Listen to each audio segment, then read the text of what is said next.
সোনাইয়ে জঘন্যতম ঘটনা ঘটল।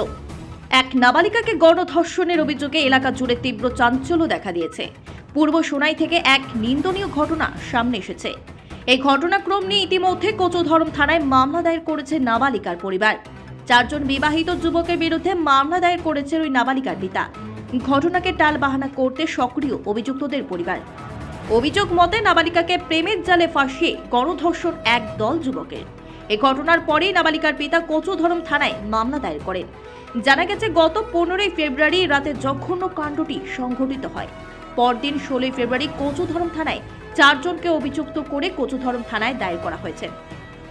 এজাহার মতে জানা গেছে গত 15 ফেব্রুয়ারি রাত আনুমানিক 7 ঘটিকায় নাবালিকা কন্যাকে বাড়ি থেকে ফোন করে বের করে অভিযুক্তরা। নাবালিকা ঘর থেকে বের হলে বলপূর্বক মুখে চাপা দিয়ে একটি থার গাড়িতে তুলে অপহরণ করে নিয়ে যায়। শেষ রাতে অর্থাৎ 16 ফেব্রুয়ারি 4টে নাগাদ অভিযুক্তরা বাড়ির নিকটে মেয়েটিকে ফেলে চলে যায়।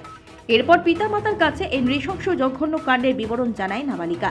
4 যুবক তাকে ধর্ষণ করে বলে জানায়। এই ঘটনার খবর চার হতেই এলাকা জুড়ে তীব্র চাঞ্চল্যের সৃষ্টি হয়। কোচোধরম পুলিশ মামলাটি নথিভুক্ত করে তদন্ত শুরু করেছে। তবে এ পর্যন্ত কোনো গ্রেফতারির খবর নেই। যে 4 জনকে অভিযুক্ত করে মামলা দায়ের করেছে নাবালিকার পিতা, তারা প্রত্যেকেই পূর্ব সোনাইর হাতিখাল জিপির ভাউরিকান্দি 2 খণ্ডের বাসিন্দা।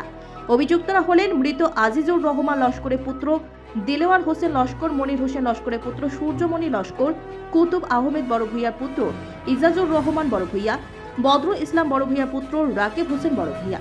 ঘটনার পর থেকেই অভিযুক্তরা পলাতক বলে জানা গেছে। Bureau report, daily Barak.